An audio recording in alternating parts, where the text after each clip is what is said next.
preparing the live stream. But I've noticed what it says preparing the live stream. It's actually already live. We're live. We're live. Yeah. Are we live? We're live. Yep. We're live on YouTube. Camera too. Everybody can see it. Fortunately, I'm almost fully dressed. So, do you guys watch WandaVision? I didn't. I said fuck it.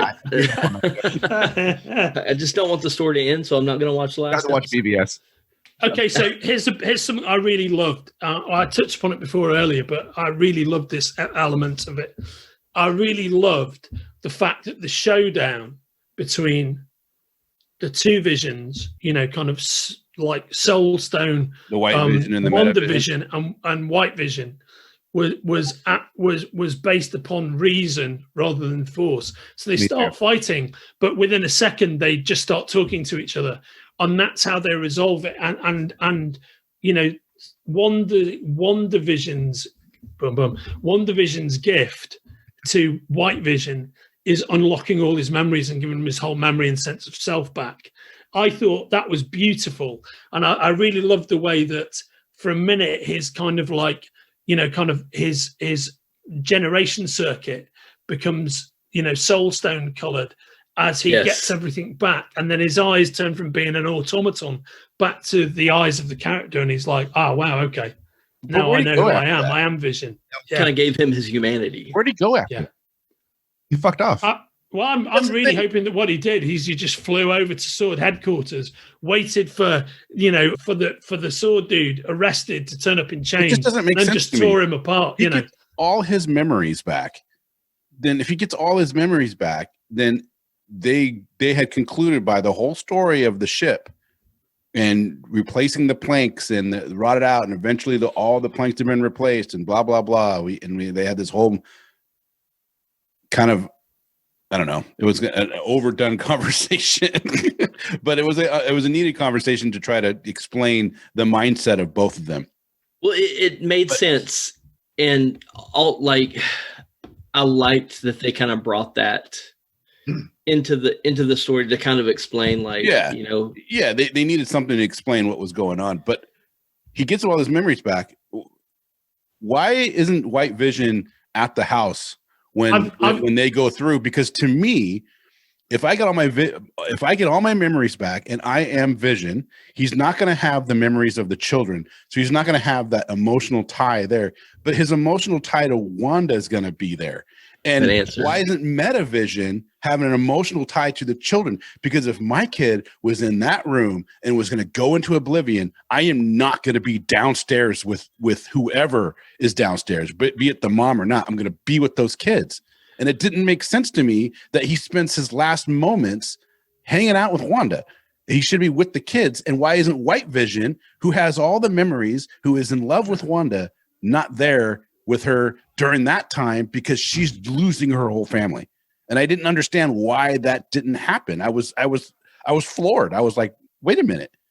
There's a huge emotional component here that's not. I've got theories on both of those things, but I think you do as well, Casey. You do your theories, mate. No, he's ostensibly, you know, a child's mind in the body of a man, White Vision, and he gets all that knowledge.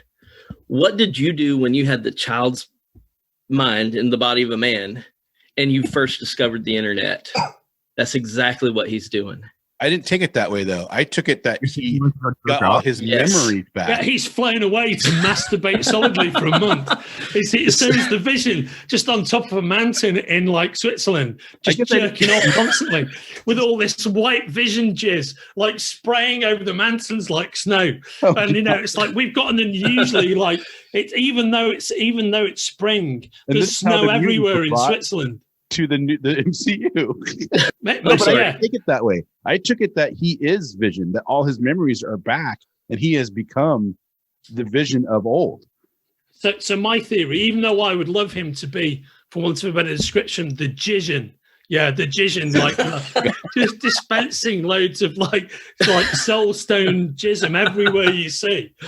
My view is actually what has happened is that I think it's very close to what you're saying, Casey.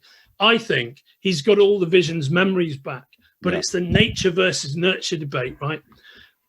Exactly. It's one thing getting all the memories back. He's got them, but the vision has grown emotionally, which is about living through that life, not just being aware of it, has grown emotionally over 4 years. So he's come to have those emotions and come to the point where he can cry because he's lived through it. It's not just that he technically remembers it.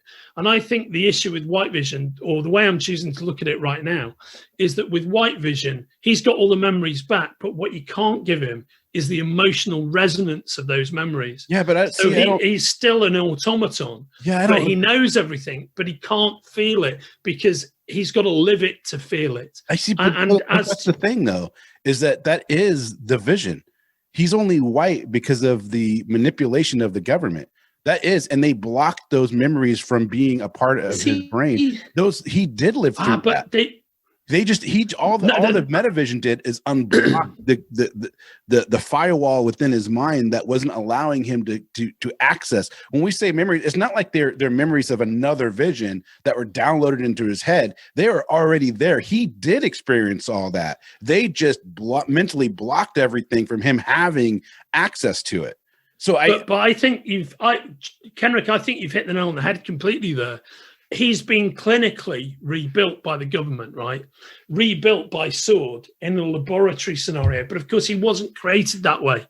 The reality is he was created as a mix between the work that Stark and Banner did, and of the Jarvis, Animus, and Persona, and of the Soul Stone, which they had in there, and of Thor's hammer. So he's like at least 50% all this mystical energy, and he kind of built himself. Yeah. This version of the vision has been built in a fucking laboratory, right? Is much more a work of actually human scientific building and circuits. And that's why I think, even though he's got all these memories, the way they're being processed is there's much less elementality within this version of the vision. This version of the vision is much more like a fucking android, which is not to say he can't learn how to be what he was, but he's not that right now, if that makes sense. I agree. That's how I think about it. And to talk about your thing about how could you have these boys, this is WandaVision, how could you have these boys but choose to spend your last moments with your wife? I think the reason for that is, if you look back over the show, because I was thinking of exactly that point myself, the boys are mainly a construct of Wanda, and they're a construct that she has created them, and he is their father for sure, but for him, the primary emotion, his through line on emotion is his love for her. So normally, if you have a biological child, what happens with a lot of people, not everybody, but with a lot of people, is that becomes the primary love of your life, right? And then your partner becomes the almost but not quite equal version of that, which is why so many people will sacrifice themselves for the betterment of their own children, right? Throughout history, But actually, it's Wanda who feels that connection because she created them. For Vision, they were created in front of him, right? Which is a slightly different thing. He didn't create them. But he exists because she created him, and her love for him created him. So in that moment where he knows he's got to, and he's moved by the fact that the boys are going, don't get me wrong, he doesn't, it's not like he doesn't give a fuck, but in that moment, what's created him is Wanda and her love for him. And so his final moment kind of has to be with her emotionally. That's how I looked at that. That's how it kind of makes sense. It would be different if he was their biological father or he had created those children. It would be a different deal. But I think he's seeing them through a prism of her. And so his primary connection is with her. And I think that's why their final moment is with each other, rather than classed in a family environment, if that makes sense. Mostly vested into the show. I didn't want it that way, but it's not hard to tell. So I don't get that choice. Yeah, no, it's weird watching it. Like, oh, that's like, I just know how I would react. Like, I have a 7-year-old and she's adopted. Yeah. Okay. I would still feel the need to be there. You know what I mean? Yeah, of course. Of course. No. I have to be there. There's no if and buts about it. So it was a weird experience watching it. No, mate, I really do get that. And we're all like, we're all family men, right? We've all got our kids and whatnot. Johnny, what do you think? I think you nailed it there with that kind of why he was down with there, because ultimately, like, it's not Vision, right? It's a construct of Wanda, and it kind of would be that he's going to be with her because he was created out of her, just like the kids were.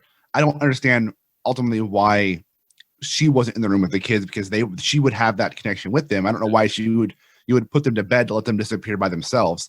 I would expect, if you would be in the room with them, you would just write it out all together. And I think that the last scene of when Vision disappears in front of her, he says, I love you, or bye, whatever he says, that would have been more powerful had the kids also been there. Yeah. Right? They all were just in that huddle together. Casey, that's another aspect to think about it that way too. It was just a weird. It was a weird scene, and I think Andrew explained it really well of what, like, he must have been in the writer's room when they were deciding how to do this, because I think he kind of nailed it. Of course, yeah. In spirit. It'll be in spirit for sure. Do you know what I mean? I got kicked out of the writer's room after my jizz theory, though. They just weren't going for that. But it makes complete sense. He's just going to be whacking off constant. No. And he's tireless because he's an android. He's just going to be pleasuring himself for months. When we release this audio, we're totally what I was going to say is linear time hasn't really been a thing for them. I mean, not day by day by day. They've gone through decades of change and growth in the span of a few days. So the attachment that you have, you love over time, you gain trust over time, you gain all this stuff over time. And of course you're going to love your kid, but the idea of them knowing their children right away when they were just like, they just showed up out of the ether. That was one thing that kind of I've been thinking about. And so, yeah, of course they're going to feel that loss, but it was just ostensibly over the span of a few days. So they didn't really get to know them. I still don't know if I like my kids. I'm joking. I love them. They're the light of my life, but she'll agree. But they set up times with they set up knowing it's on your wife, man, for her to have time where she showed great emotion. Yeah, she about turned her into kids. A mama bear. You know what I mean? A lot of sorry guys, they kept showing like, hey, we want to show this emotional connection between son and mom. And they did it over and over again. And she had expressions of love. Speaking of family moments, I have to drive my wife to get her second COVID shot. So I'm going to go ahead. I think Johnny kind of nailed it. Like, it should have been a family moment of them disappear more than let's shut the door. I don't want to see these two snotheads when they disappear, because I don't want to hear them complaining about being obliterated. So I'm just going to go downstairs. Yeah. Whoa. All right. Okay. Priorities. Okay. Now that Casey's gone, Casey's out of here. Let's talk shit about him. No, I think that it's, I don't know. I love the kids. Well, kind of jumping to the end of the episode, the final scene in the cabin where, Wanda's essence is basically going through the Darkhold. Did you guys hear the kids? Yes, absolutely. Right at the end. Yeah, for sure. Which tells me the kids aren't actually gone and she's trying to find them. Or it's somebody using the voices of the kids to manipulate her. I think if it's manipulation of the kid, or I think if the kids don't really exist somewhere, it's going to be a huge misstep for Marvel, because having those two characters really lets them set up the next round of Avengers, right? Having Wiccan and Speed lets them build up the new Avengers, the young Avengers, I mean. And they're just fun characters. I think that I kind of leads into our conversation of this show and where it's going with Madness Multiverse, is that she's going to be trying to find those kids, and it's going to be the catalyst of what Doctor Strange has to come into. But it's going to be interesting because, is she going to be the bad guy of that movie because of the end of this movie? Because the very end of this movie, there is a movie that, Jack's coming to say hi. Say hi, Jack. Hi. All right. Hey, Jack. But I'm on a thing. But I think it's going to be that she's trying to find the kids. It's Jack. I lost my train of thought now. But anyways, I think that I think the kids are going to come back. I don't think it's somebody trying to fuck with her with the kids. I think it's actually she's looking through the dark hole. Yeah, to find somewhere in the multiverse where those kids exist, so she can take them. Right.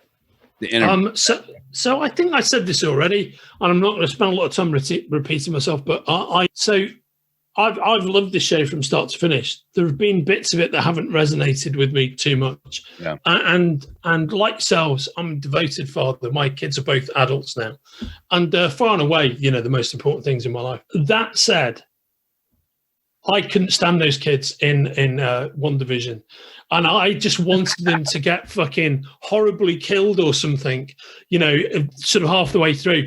And every time they're on screen, I was like, oh, fuck, not these kids again. Jesus Christ. And I just really struggled with it. I just couldn't connect to them at all. They had no emotional resonance for me. Yeah. And because the thing is, child actors, it's a tough gig being a child actor because there have been a handful who've been instinctively very good over the years. Like you see Jodie Foster when she's young, when she's in the TV version of Paper Moon, when she's in Taxi Driver, she's fully formed as an amazing performer, right? Yeah. If you see in the original Paper Moon movie, if you haven't seen it, one of the greatest performances you're ever going to see by like a pre-teen person is oh God, what's her name? Hang on. Tatum O'Neal in Paper Moon. She is incredible, right? She's amazing. And there's a handful of other people over the years as well, right? But generally speaking, child actors, even though they might have it within them to be great one day, are generally not fully formed in terms of their performative ability. And so that was my issue with these two guys. Like, there was a level of there was a coached element about their performances. Like in this final episode where they used their powers to triumph over the soldiers. And he steals the baseball cap from one of the soldiers and puts it on his head and takes his sunglasses. And is it Wiccan and Speed? That's what they're called. They turn up in front of each other and they high five each other. The reality is that looked very forced and coached. It didn't look like a natural acting moment. And in that moment, I was like, fuck these kids. They're taking me out the show again. Do you know what I mean? This is like watching some lame-ass fucking early 70s, like Croft Brothers show with that level of acting. And so I just couldn't buy into it, right? So that was my issue. So I'd never really felt it when they were on screen. And so when I heard their voice at the end, I was like, oh, no, we're not going to see these guys again, are we? I thought they'd gone for good, So I think that was my thing. I don't think we'll see them as those kids again. I think when they find them, they're going to be older, right? They're going to be the teenage version of them. Which I think I've got to get a balance though, right? Because my mate Lizzie Olsen is not that old. Yeah. You can't have her with strapping like 20-year-old sons. It's going to look weird, right? But you can if they're pulled out of the multiverse and they've been aged. I got it. Yeah. Yeah. And then they aged up in like 3 days anyway. So yeah. Because we're gonna have Miss Marvel. They're introducing a lot of younger characters that build up the new Avengers, right? The young whatever you call them. And they've already stated that they're pushing towards that next Avengers team, quote unquote. That's a younger crew. And it would make sense for them to pull out these characters from the multiverse somewhere where they are already, in their teens. And that also that give them another dynamic against Wanda and against Vision because they're not necessarily their kids, but they are their kids. And they're also older than they would expect them to be. But the multiverse allows for the Doctor Who moment of a new Doctor. Yeah, of course. Yeah, right on. Well, I mean, that was like the greatest thing that Doctor Who, the team ever did, was have a way for them to regenerate. And by the way, the way it worked with Doctor Who is originally, it was quite obvious that the original intention when he regenerated for the first time, what they were thinking with their minds is he was regenerating to a younger version of himself. Yeah. And it was only when he went from Doctor 2 to Doctor 3 that it then became, oh, actually, he's a completely just different version every time. Yeah. Now, which it's that's how creativity evolves, right? We haven't touched upon one of my absolute favorite moments in the show, and which is very redolent to watching like a Blumhouse film or something. I loved the moment in the show when Wanda turns the tables on Agatha, right? Oh yeah. And you realize, oh wait a minute, Agatha has you in that moment where you think Agatha's got her. Right, it's like in the Cincinnati Kid, I've got the man, I've got him, and then there's that moment where she creeps up behind her and just feeds something into her ear, but it's shot in that stagger cut way that, you know, a lot of contemporary horror films are, right? So she just kind of appears and whispers in her ear, and it was genuinely creepy. Yeah. But in that moment, you're like, oh fuck, she's not beaten. She's got her beat. And then they did it again, because they take you to the Salem witches thing to think, oh my god, she's got her this time, but she didn't. She just has a beaten cold. Yeah, and in those 5-10 minutes of the show, she's realized the enormity of the power she's dealing with, and she's mastered it in those 5 to 10 minutes, and then she is that force to be reckoned with, and then she's unbeatable. When do you think she was building those runes? When she was throwing the fireballs at the walls. Correct. I think that's exactly what she was doing. Meant to misdirect you, thinking that she's firing at. That's right. Really. Yeah. And then she was missing. And that's what Agatha thinks, is that they're being fired at her and she's like winning, but she's casting those spells and just, you know, she's already beaten. She doesn't know it yet. Yeah. And that moment of revelation, that's what I also thought was great about Hahn's performance. Is like, I mean, because I've generally preferred her performance in the more comedic episodes, which really plays into what she does really well, Catherine Hahn, right? Yeah. But there was that twist moment where she went from being, you know, the TV movie villain of the week character, Agatha Harkness, woo, with the big witch, to be like, oh, fuck, I've totally been outclassed here. This person's way more dangerous than I thought she was. Yeah. I thought she was dangerous, but didn't know what she was doing. But she's learned what to do in like record time, just within the course of a conversation, you know. And then that way, she's almost pleading not to have her kind of brain wiped and go back to being that asinine next door neighbor. And when she says to Wanda, you know, you're not this, you're cruel. And there's the look on Wanda's face, which is, that's right, I'm fucking cruel. You know, she totally owned it as well. She was not like, no, you know, you're judging me too harshly. She has this gleeful, sadistic look on her face. Do you know what I mean? I like that aspect. Yeah. I hate it when they have characters that, because if the role was reversed and Agnes or Agatha, I always get confused with Agnes and Agatha. Same person. Yeah, same person. If they were reversed and she had Wanda down on her knees and could make the decision to let her go or to kill her or to imprison her mind, she would just kill her. And it wouldn't matter the type of begging that Wanda did. But then you reverse it, and then people will, well, you should show remorse because they're, you know, they you can clearly tell that it's like, no, man, this is it's like the old adage of that whole revenge section of, if I kill this guy and he has a son, then I got to go and kill his son, because his son's going to come back and kill me, you know? And you could take that on whatever level that you want. You can take it as a literal translation of that, or you need to make sure that you're in a position of these repercussions are going to get to this point and no point further. Excuse me. And I kind of like that Wanda was like, no, you're not just going. I'm going to imprison you. You know what I mean? She could have killed her, but she did have a little bit of the of not remorse, but of sympathy, because she didn't just take it all away. Right? She said, "No, we're going to imprison you," because, and there's a little two hands there going on, right? One, she's giving her a little bit of sympathy by just imprisoning her. I mean, look at her prison, right? Yeah. Could be suburb hell, but it's not like she's in literal prison and can't do anything, you know. But the other time is, if she killed her, she knows the experience and the knowledge that Agatha has, and she's like, now I can go back and I can get these things from you, because I'm already able to whip you like a dog, so I'm not worried about that. Yeah, I think that's what I think that's it. Kenric, I think it's exactly right, mate. Yeah, exactly right. Also, I think it's fascinating, the whole dynamic of her with the town full of people, because on the one hand, Monica's going, they'll never know what you did for them, which is give up your idyllic family life so they could go back to normal again. Well, that's true, but also you created that idyllic life and enslaved these people in the first place. Yeah, she hasn't really done anything particularly good. I can totally understand how that whole town full of people fucking hates her guts, because they've been enslaved for a month. Anybody subjected to her nightmares, and everything that's worried her has been worrying them. They haven't been able to escape it. They've been enslaved. So they're never going to like her or go, like, well done. Right. And by the way, I think this is something that, again, the Marvel Universe does quite well. It has these not necessarily black and white iterations of what some of these characters do. And you flip back to a film that's has a lot of influence over this series, Age of Ultron. That's basically Stark in all his like super genius arrogance going, I'm going to save the world by putting a wall of armor around it.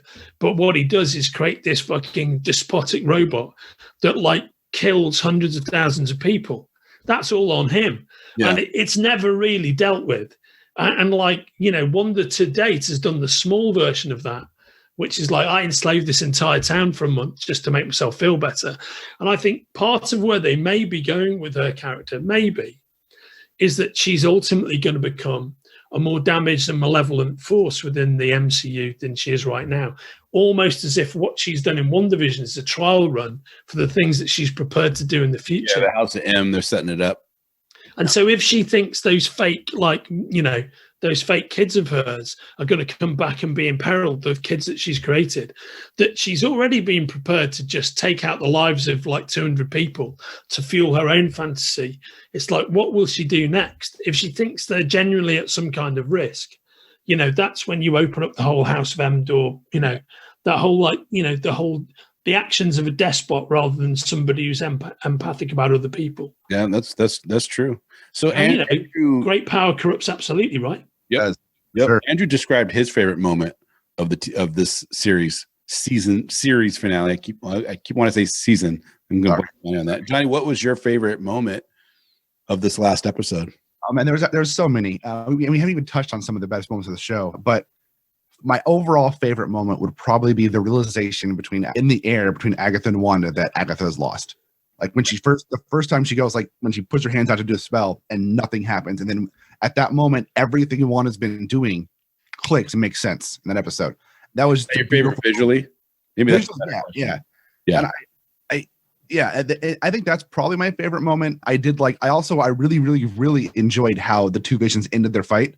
I loved the fact that it was a reasoning battle, not a physical battle. It made sense and it made the characters better, right? Because you would think these two people would be that way. Yeah, that's really cool. For me, it was. How about I was going to say, how about yourself, Kenric? Yeah, for me, it was the end scene after the credits, where she's in a cabin, you know, way far away, out in the remote cabin, and you see her sitting down drinking. It must have been a tea. She's making some tea for herself. Yeah, she made some tea for herself, and then inside it's like she's has two versions of herself. It's almost like an astral projection of herself, right? And where her brain's just doing this stuff while studying she's doing other things. things. When they show her studying that Darkhold, it just looked so visually pleasing, you know, and it looked amazing. I really liked it. I really enjoyed it. I think that's right. And Kenric, let me ask you, we've talked about those are highlights from the finale. If you look over the whole show, I'll give you mine and then you tell me what you think. What do you vote as a kind of your highlight moment? Actually, for me, I think probably the big sort of mic drop moment was, I think it was in episode 4, where you start to see the world outside of the Westview fantasy world. Yeah. And I think that was a huge step change. And then I think like the same episode in which both Jimmy Woo and Darcy turned up, I think their characters were beautifully portrayed in this series. Brilliant. You know, and were both improved by it, actually. If Disney does not step on that bandwagon and get a show for Randall Park and for Kat Dennings, the amazing Kat Dennings and the amazing Randall Park. They could even do all three with Photon. Yeah. And have a 3-person show. If they don't do that, I don't know what to do. I think the mic drop moment for me really was the moment that his Vision's corporate boss comes for dinner and he starts choking. And the mom from that 70s show, I can't remember her name, so that's how I'll say it because everybody will know exactly what I'm talking about, starts telling him to stop it while she's laughing. And I think that for me was the moment that everything got, okay, this is different, you know? Yeah. Even though we had the whole TV show thing and we knew it was going to be kind of weird, that moment was so so Twilight Zone-ish that I was like, oh, I'm really going to enjoy this. And I think that was the turning point. It's that moment of unsettling darkness, Yeah. like in, whatever it's called, the famous Billy Mummy episode with the kid who can control the world around him, right? Oh, yeah. It was like that. It was like, wait a minute, these people are aware that some dark shit is going on, Yep. And you get that glimpse of, oh, they know that something's up. Yep. They're just, you're not seeing their natural reactions. Yeah. And I loved it too, because that's when the whole concept of Mephisto, that's one of the questions I wanted to ask you guys. It never materialized. Mephisto never materialized. And that's what you heard over and over and over again over the last 4 weeks since about that episode. And I'm curious if because you saw the bug. You saw the bug and old Scratchy on the bunny and there's a lot of elements that go up to that. And Disney, of course, and Feige's crew never show their hands, so they were brilliant and not on laughing about it, which makes you think, oh, it could be. Yeah, nothing ever materialized. I think that's very, very much on purpose. They like to seed things in early, and they didn't need to reveal Mephisto in this show because they can know now. We know that he's probably there, and there's seeds for future things for him to come in. Johnny, I totally agree with that. Yeah, I think that's exactly right. Oh man, when you're saying that, Kenric, you made me think of another thing that I really liked this episode. But just as I'm saying that, it's kind of no, not in the season. I think one of the absolute sheer unalloyed delights of the season was the Agatha all along reveal. On that Munster style theme tune, which played totally into what Catherine Hahn's really good at doing. I think that was probably her high point in the entire show, and she's been the best thing, one of the best things. Because I don't think you can fault her. I don't think you can fault Paul Bettany, who, by the way, getting the vision right, that is tough, man. That is tough. Getting that performance so note perfect like he has. Often people look at Lizzie Olsen and look at Catherine Hahn and go, man, they're just standing out. But it doesn't work without him. That line that he had, I think it was in last week's episode about, what is grief if it's not like love persevering? That's a beautifully written line by one of the female showrunners, authors of the show, by the way. And it was so beautifully delivered.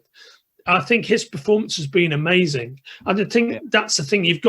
Everybody's been great in the show, with the possible exception of the child actors. Sorry, child actors, but I'm sure you're going to be good one day. But all the adults have been amazing, right? But the three of them, the three essential leads, were like Catherine Hahn, Lizzie Olsen, and Paul Bettany, just fucking unbelievable. Yeah. And obviously Randall Park, Kat Dennings, and the lady playing Monica, whose name escapes me for the time being, are all brilliant as well. Just really good. But the standard performance in this has been very, very high, I think. I agree. And we haven't even talked about Monica Rambeau in this episode at all. And the manifestation of her seeing her powers and the bullets go through her. And that was it was cool looking. It was freaking cool. And I'm wondering where's she going? I mean, obviously she's going to be in Captain Marvel 2, right? That's probably her next appearance. Yeah. What are they going to do with her? Is she going to be fighting alongside Captain Marvel? Is she going to, we know that she's going up to the space station to see Fury. This is what they allude into this. But what's going to come from that, right? Is Fury or the other Skrull? Teyonah Parris, by the way, that's her name. She's a great actress, I think. Yeah, she's amazing. By the way, if you're watching this, you should check her out on social media. She's done a whole bunch of great Instagram posts and Twitter posts, all tied into. So she did a whole one of her dancing around at home at her kitchen unit to the Agatha All Along song, which is worth the price of admission alone. And I think one of the things that's great about Teyonah Parris, great about Jimmy Woo, great about Randall Park, great about Kat Dennings, is they all seem to be having such an amazing time doing the show. They seem to be genuinely enjoying themselves, both inside the moment, but also on the social media personas. They're really having fun with it. Which is good, yeah. Which I think is awesome. But I think she's undoubtedly going to be involved in the next Captain Marvel, because there's that huge clue dropped in the first episode in which she appears that she has got some kind of a problem with Captain Marvel. Yeah. And remember when the other some characters are mentioning them to her. Oh, they're relating the story of how Captain Marvel almost beat Thanos, but didn't quite. The minute her name comes up, she just shuts up and has this funny look on her face. which I'm thinking is probably driven by, hey, you're this all-powerful being. When my mum was dying of cancer, why don't you come back to Earth and have a word with her? Yeah. I'm imagining, Yeah, like that. It's gotta be something like that. You're her best friend left.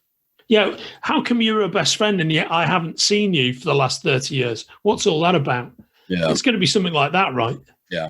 Yeah, it's going to be an interesting ride. I'm excited to see where we go next. Next week, so everybody knows, we're going to have another show because we're going to go over the making of, right? Or is that the making? Right on. Making of next Friday, yeah. Which I'm hoping they bring that back. They used to do the making of all the time with movies. Like I remember watching the making of Star Wars and the making Predator and the making, and they don't do those as much as they used to. I've got a feeling that this feels to me like it's going to be a regular MCU on Disney Plus thing. And it's going to be one of the way they bridge from one series to the next, not to just smash straight in, but to have some kind of retrospective. They used to do it a lot in the UK with Doctor Who. When it was the Tennant and the Smith Doctor Who's, when it says absolute international peak, they used to have a show called Doctor Who Confidential. Literally after each episode, half an hour talking about how they made the previous show. So I imagine this is the season ending version of that. And, you hopefully it'll be worth watching and talking about because there'll be a few more revelations of what's yet to come. Yeah. David Tennant, just because you said his name, is my favorite Doctor Who of all time. Oh, he's brilliant. He's a great actor. Brilliant. So good. Yeah. He's a fantastic actor. Very, very talented. He can do so much. I got a question for you guys. Oh, this is an AC move. No, well, I wasn't done. You're trying to end me. I'm not done yet. Was there anything in this series or in this episode that, besides the kids, Sumner, that you thought was a misstep? I don't really have anything to say apart from the kids thing.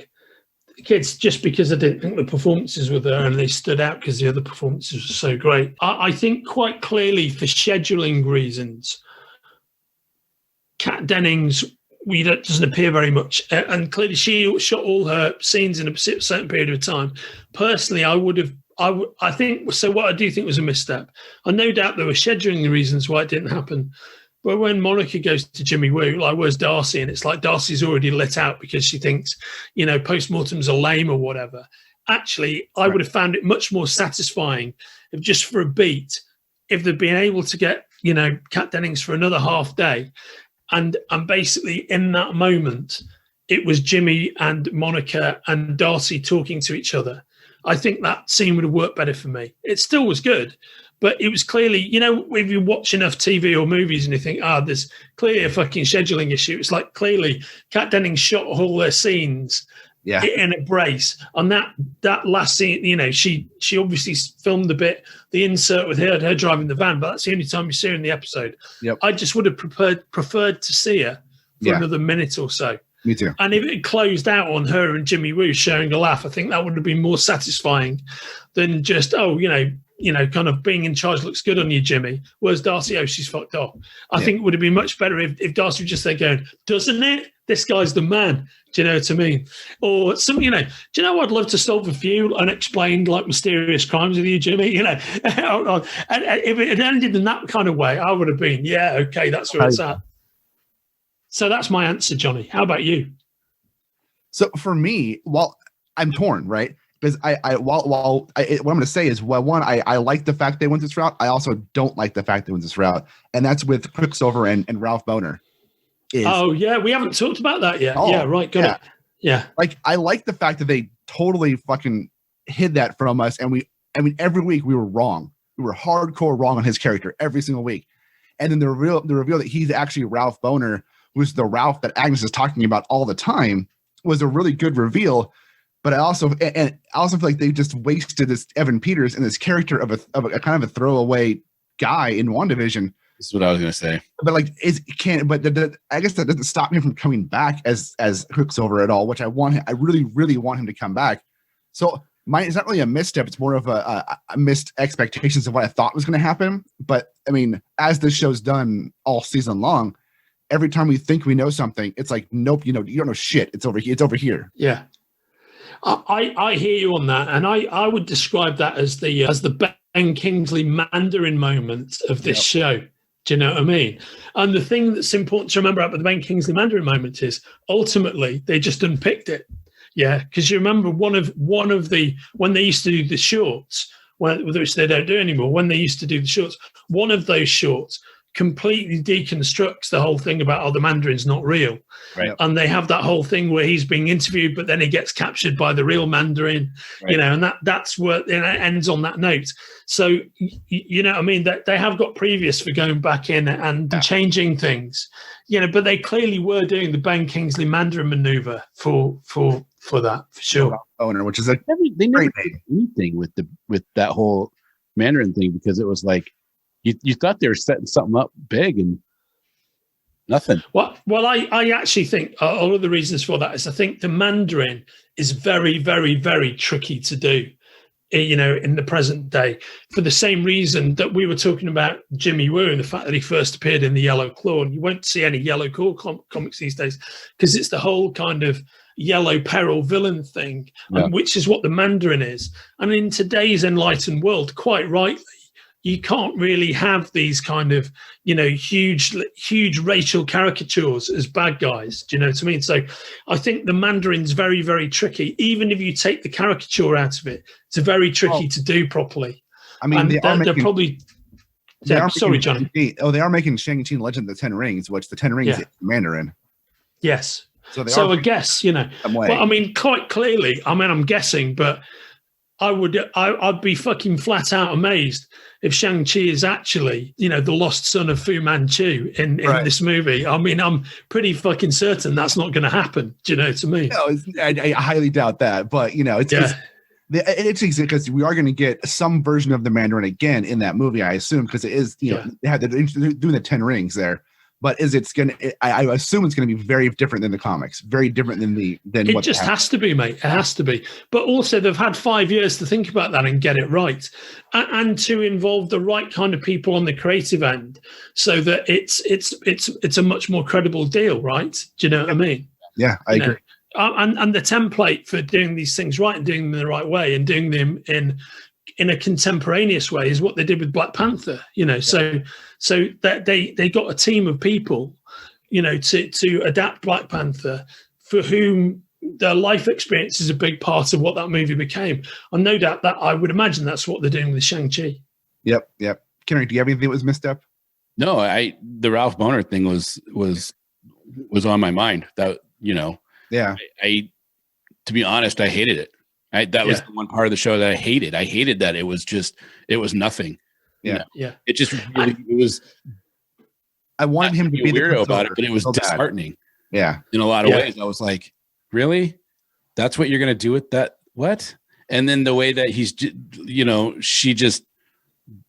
Photon just defeats him right away for the most part, once they actually start doing anything. Yeah.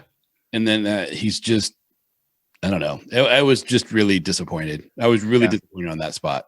Well, I think we all really wanted him to be Quicksilver from the X-Men universe. Why do you have to have Peters be that person then? It could have literally been anybody to do that. It would have been more. You could have brought back the actor that played Quicksilver in the Avengers. Yeah. And you could have done that, and it made more sense. But you got, I don't know. I think with the anticipation of the X-Men and mutants coming into the Marvel universe, and they're choosing to do Fantastic Four, which I think is a fucking mistake. I think that's the worst mistake that they're making that I've seen so far, because nobody my age and younger cares about the Fantastic Four. Nobody does.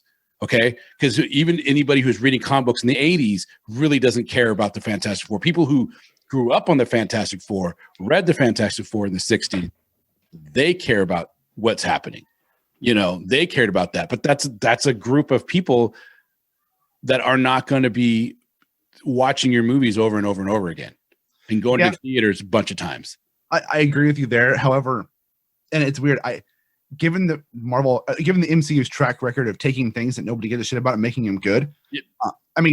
Dude, they made Guardians of the Galaxy cool, relevant. Guardians of the Galaxy was no offense to the creators, but it was a boring ass comic. Right. Like there was some cool stuff in it. I remember reading it as a kid. Yeah, I remember getting him as a kid, and like it was so ridiculous. I read him like, oh, this is fun, whatever. But I didn't care about them at all. I didn't care about Captain America. I didn't care about Thor. I didn't care about Iron Man. But now they've made him like I said, relatable and enjoyable. So while I agree with you on everything you just said about that Fantastic Four, I don't care about that storyline. Yeah, I have full faith that they're going to do something that's going to make me go, hey, I like these now. Yeah, I know they're going to do it right. You know what I mean? I know they're going to make it to where you're going to love the Fantastic Four, because that's the one thing the MCU has proven, that they can make you care about. Just like you were talking about with Guardians of the Galaxy, and all that kind of stuff. I just think when you have the mutants and the X-Men sitting right there, why you choose to do the Fantastic Four over the X-Men just boggles my mind. Yep. You know, so, and maybe there's settings for something up later, but I don't. The only answer I could give is that the Fantastic Four has been done in a mediocre way and in a very bad way. It's never been done brilliantly, right? Yeah. Whereas there are very good X-Men movies. You know what I mean? Days of Future. Two is really good. Days of Future Past is good. Logan's really good. You know, and actually First Class is very good. So, you know, there are at least 4 great X-Men movies. And so I think I would imagine that Feige and co, Luis Desposito, all those guys, what they're going is, shit, we're Marvel, we should be able to make a great Fantastic Four movie and fix all the problems. Yeah. So I think for them, that's a much bigger win, because they go from mediocrity at best and something's just a total mistake at worst, and going, here we go. But I think it's going to be tough for them to get right. I think it's tough for the FF to work in the modern era. Do you know what I mean? X-Men right, and they can get the mutants right. Then if they flop on Fantastic Four, it's not such a big hit. If Fantastic Four flops now, that's going to be a huge hit. That's going to be a huge dent. Yeah. Well, we'll have to see. I mean, we'll have to see. I think they're gonna be fine. I really hope that they introduce the characters before the movie. Well, the teaser trailers look fantastic. Yeah. I hope we get to see Reed or Johnny or somebody in another movie or property before that movie to see them into the universe. But either way, I mean, it's going to be interesting. Well, Krasinski is going to be an amazing Mr. Reed. Are they really going to cast him? Because he would be fantastic if he plays Reed Richards.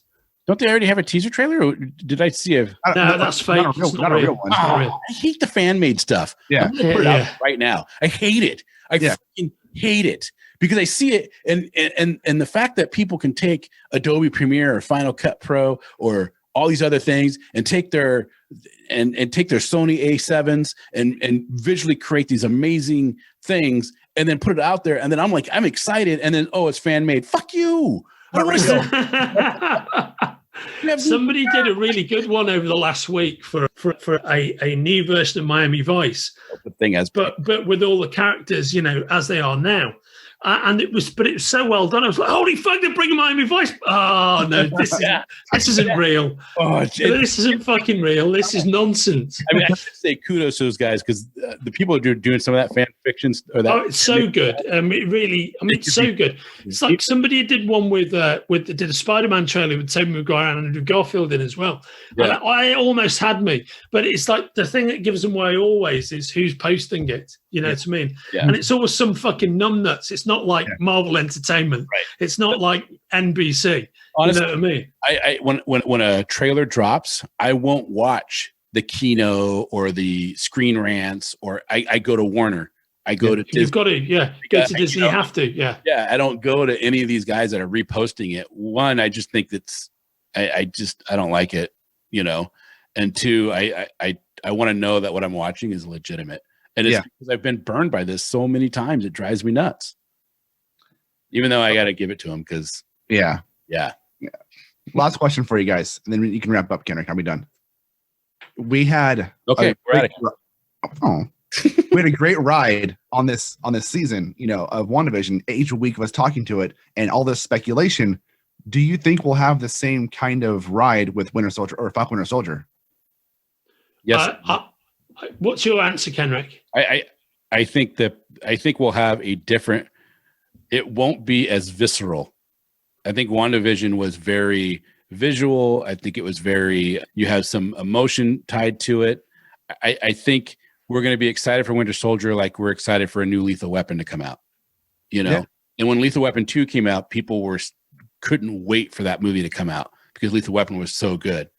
And Mel Gibson aside and all that kind of crap. I mean, but Mel Gibson back then, in the moment, you don't know what's coming in the future. You know what I mean? Yeah, and I just think that I think that's what I think Winter Soldier and Falcon and Winter Soldier is going to be more like that. I think we'll be excited. I think we'll be talking about it. I don't think it's not going to have the mystery twist and turns like WandaVision.